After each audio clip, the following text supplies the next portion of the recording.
Student, कैसे हैं आप लोग। आपका स्वागत है हमारे यूट्यूब चैनल हफीज कैसर में। आज हम देख रहे हैं एमपी बोर्ड के 10th के मोस्ट इम्पॉर्टेंट क्वेश्चंस जो अक्सर रिपीट कर जाते हैं। चलिए स्टार्ट करते हैं ज़्यादा बकवास ना करते हुए। यहाँ आज tick the correct option and जितना भी सब ऑब्जेक्टिव से रिलेटेड है, टिक द करेक्ट ऑप्शन हो या ट्रू फॉल्स हो या वन वर्ड हो, इस टाइप के आज क्वेश्चन ले रहे हैं, क्योंकि 25-30 मार्क से तो यहीं से उठ जाता है। अगर इतना करके आएगा तो 25-30 पास तो ऐसे ही इंसान हो जा रहा है।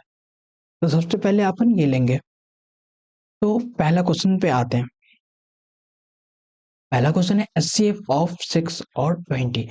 एचसीएफ निकाल लेना है 6 और 20 का। 6 का क्या हो जाएगा 2 into 3 और 20 का क्या हो जाएगा 20 का हो जाएगा यहाँ पे 2 से अगर ये करेंगे तो यहाँ 10 आ गया और यहाँ 2 से करेंगे तो ये 5 आ गया। दोनों में कॉमन क्या है, कॉमन सिर्फ 2 है, तो मतलब इसका एचसीएफ क्या आ गया 2। ठीक है। अब how many zeros will cubic polynomial, cubic polynomial में कितने जीरोस होते हैं।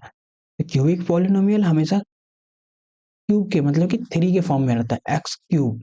ठीक है, जाहिर सी बात है उसमें 3 जीरोस होंगे। क्वाड्रेटिक रहता मतलब स्क्वायर तो वो 2 होता, और ऐसे जितना भी पावर बढ़ते जाएगा उतना ज्यादा उसका जीरोस होगा।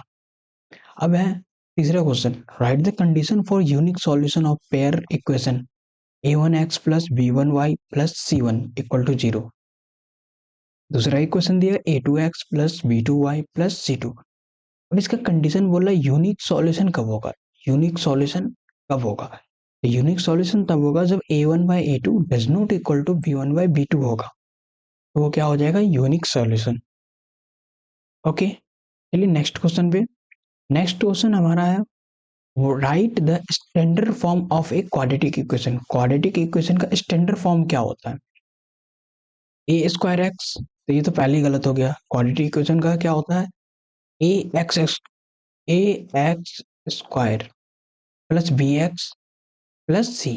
ठीक है, अब इसमें से ढूंढ लीजिए कौन सा है, प्लस सी इक्वल टू 0 भी होगा, यानी कि 0 नहीं होगा, इक्वल टू 0 होगा। क्वाड्रेटिक हमेशा 0 से इक्वेट किया जाता है।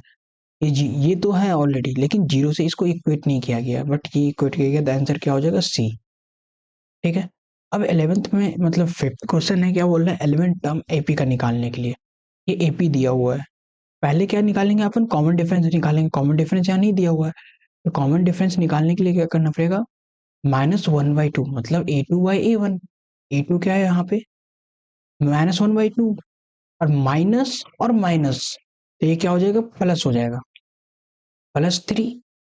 अब इसको करेंगे टोटली तो ये हो जाएगा 5/, एक बार करके देख लेना 5/2 होगा। ठीक है, ये हो गया। अब एपी निकालो, ए मतलब A11 टर्म निकालना है। अगर A11 टर्म निकालना है तो क्या हो जाएगा ए मतलब पहला टर्म, फर्स्ट टर्म क्या है -3, फिर प्लस n-1, n कितना 11, 11 - 1 मतलब 10, 10d, तो 10 लिख देंगे यहाँ पे। और यहाँ पे d कितना है 5/2, अभी आपने निकाल लिया d 5/2। ठीक है, तो ये 2 से 2, ये 10 कट जाएगा तो ये कितना हो जाएगा 5, 5×5 = 25, 25 में से 3 गया कितना हो गया 22। देखिए आप उनका आंसर 22 है, इसमें क्या ये 22 सही से लिखा है नहीं, हाँ ये रहा 22, ये आंसर हो गया। उसके बाद आता है write the formula of salient height of A cone. Salient height का फार्मूला कौन सा है, सेलेंट हाइट का फार्मूला होता है, सेलेंट हाइट मतलब क्या, ये एक कोन है। ठीक है, और ये एक राइट एंगल ट्राइंगल बन रहा है, ये इस तरफ वाला जो है ना ये सेलेंट हाइट, इसी को एल बोलते हैं सेलेंट हाइट, और ये एच है और ये रेडियस हो जाता है। तो यहाँ पे साफ साफ दिख रहा है पाइथागोरस थ्योरम काम कर रहा है। तो पाइथागोरस थ्योरम क्या ये होगा, नहीं इसमें एल का स्क्वायर नहीं है, ये एल स्क्वायर है, बट यहाँ पे रूट एंडर ऑलरेडी दे दिया है, तो मतलब रूट एंडर नहीं होना चाहिए, तो ये भी गलती हो गया, ये गलत है सॉरी। यहाँ पे रूट एंडर इसमें दे दिया है, ये भी गलत है। ठीक है, तो ये सही है एल स्क्वायर, मतलब अगर इसको रूट एंडर दोनों तरफ स्क्वायर करेंगे तो एल स्क्वायर हो जाएगा, R square plus H square, answer D सही है। अब आते हैं नेक्स्ट क्वेश्चन पे। यहाँ पूछ रहा है फिल इन द ब्लैंक्स है अब। ठीक है, फिल इन द ब्लैंक्स भी 6 क्वेश्चन आते हैं इससे। तो यहाँ पूछ रहा है √2 इज क्या है, तो सब मतलब फर्स्ट ये ऑलरेडी पता होना चाहिए, √2 इज इरेशनल, क्योंकि मेनली इस पे क्वेश्चन आता है प्रूफ करने के लिए root two is an irrational, तो ये चीज मालूम होना चाहिए रूट टू इरेशनल है। अब आता है Sridharacharya drive a formula now is known as quadratic, क्या होगा ये क्वाड्रेटिक, क्वाड्रेटिक,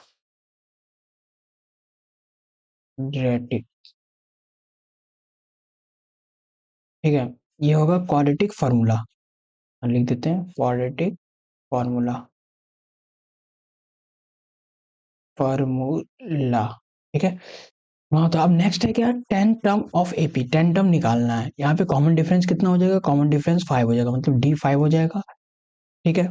तो इसका अगर एपी निकालना है तो क्या हो जाएगा, फर्स्ट टर्म 5 प्लस, अगर ए 10 निकालेंगे तो ए 10 फर्स्ट टर्म 5 और ये 9, 9 इंटू ये 5, तो क्या हो जाएगा 45, अगर उसको मल्टीप्लाई करेंगे, 45 नहीं सॉरी 50 50 50, इसको काटो, क्या हो जाएगा 50, 45, ये दोनों मिला के प्लस 5, 50 हो जाएगा आंसर। जितने भी इक्विलेटरल ट्रायंगल, ये पूछ रहा है all dash triangle are similar, कौन सा ट्रायंगल सिमिलर होता है, तो इक्विलेटरल ट्रायंगल होता है, क्योंकि इक्विलेटरल ट्रायंगल का एंगल कभी नहीं चेंज होता है, सब पूरा 60 60, तीनों एंगल हमेशा मिलेगा 60 60, हमेशा जब 60 60 मिल रहा है तो क्या हो जाएगा, सारा ट्रायंगल सिमिलर होगा एक दूसरे से रिलेटेड, भले उसका साइड कुछ भी हो उससे मतलब नहीं है, एंगल तो सबका सेम है ना।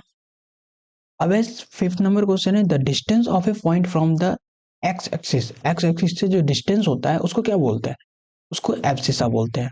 वाई एक्सिस से उसको ऑर्डिनेट, और दोनों मिला के एब्सिसा और कोऑर्डिनेट दोनों मिला के क्या बोलते हैं उसको, कोऑर्डिनेट। अब 6 नंबर पे है probability, probability sure event, sure event मतलब क्या हुआ कि प्रोबेबिलिटी होगा ही जैसे भी हो, लेकिन उसका वो घटना घटेगा ही, इवेंट होगा ही, कुछ भी हो जाए, इसका प्रोबेबिलिटी क्या हो जाएगा 1, आंसर क्या होगा 1। चलिए नेक्स्ट चलते हैं। नेक्स्ट है match the flowing, match the flowing में क्या करना है, तो sine square plus cos square, sine square plus cos square क्या होता है 1 होता है, मतलब इसका आंसर क्या हो जाएगा डी। यहाँ पे मैं मैच नहीं कर रहा, बस मैं ऐसे लिख दे रहा हूँ, ठीक है, ये डी हो जाएगा।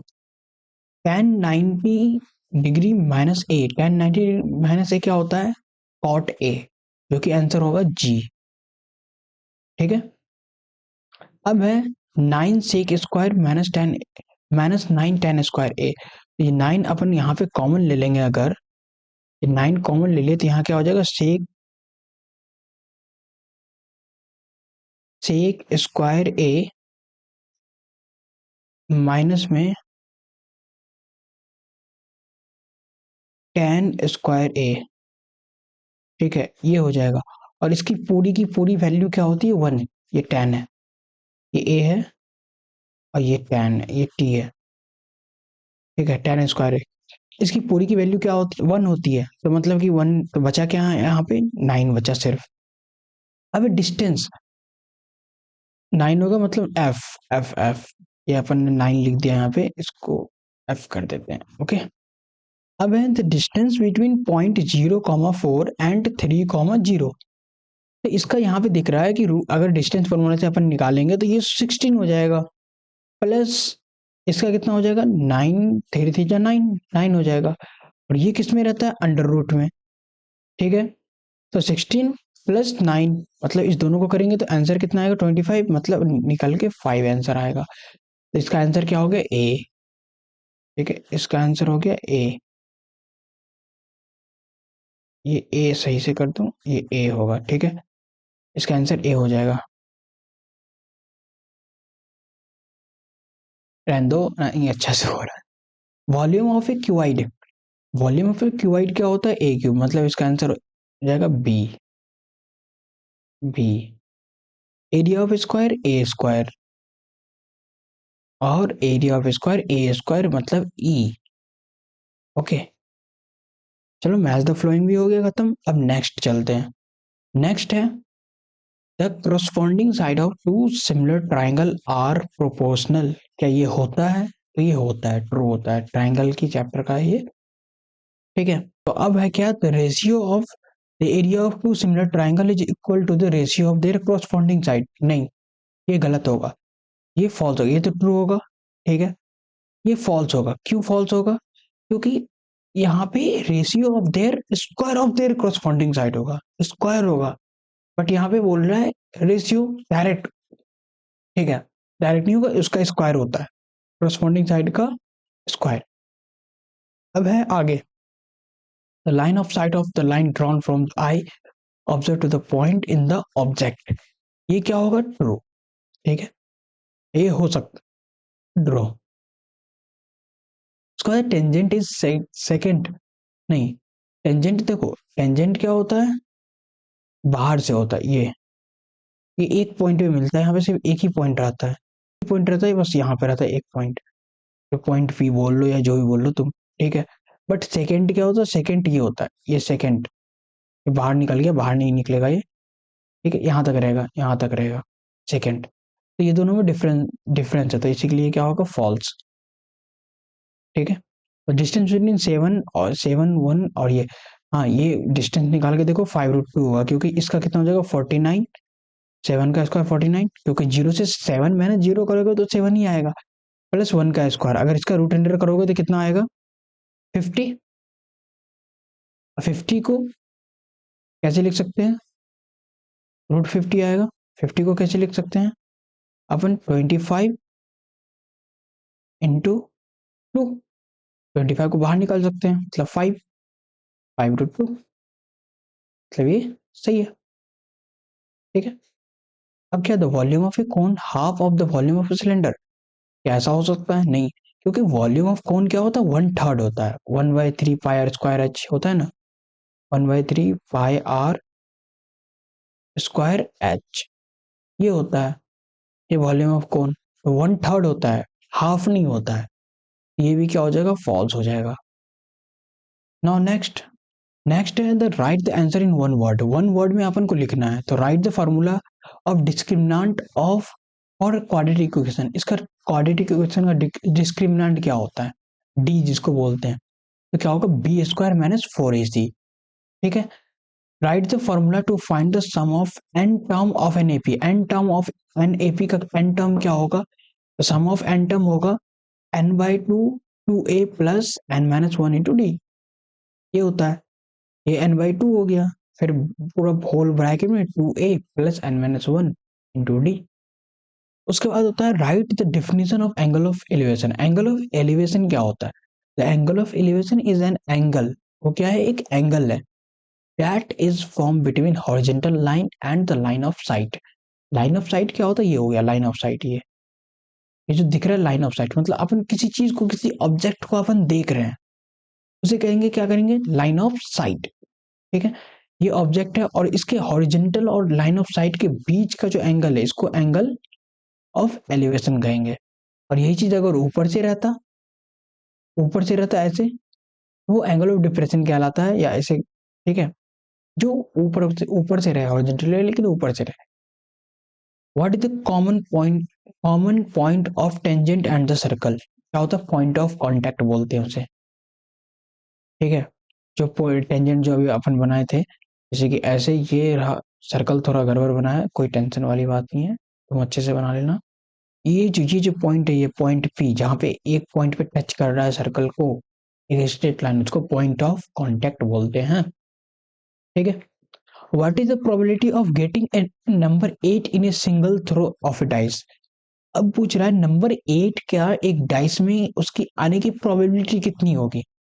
अरे भैया, जब डाई मतलब क्या होता है? वही लूडो खेलते हैं जिससे अपन, तो उसमें क्या होता है कि 1 2 3 4 5 6 7, 6 तक रहता है ना, 7 रहता है ना 8 रहता है। 8 उसमें है ही नहीं, तो आने की प्रोबेबिलिटी कैसे हो सकती है? तो उसकी प्रोबेबिलिटी क्या होगी? 0, ठीक है, उसकी प्रोबेबिलिटी 0 होगी।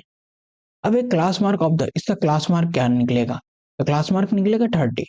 दोनों का अपन जो है क्या करेंगे? प्लस करेंगे, 20 प्लस 40 डिवाइड बाई 2 कर देंगे, ये हो जाएगा 60/, क्लास मार्क का ये फॉर्मूला होता है, 60/2 हो जाएगा, मतलब 30 आ जाएगा, ठीक है, मतलब 30 आ जाएगा। ओके, चलिए आज के लिए इतना ही, मिलते हैं फिर नेक्स्ट सेशन में। ऐसे ही वीडियो अपलोड होते रहेगा धीरे धीरे, अभी तो एक चीज का हुआ है और धीरे-धीरे मतलब हर एक सब्जेक्ट का, जैसे कि अभी साइंस का भी अपलोड हो रहा है, कुछ-कुछ वीडियो अपलोड हो रहा है।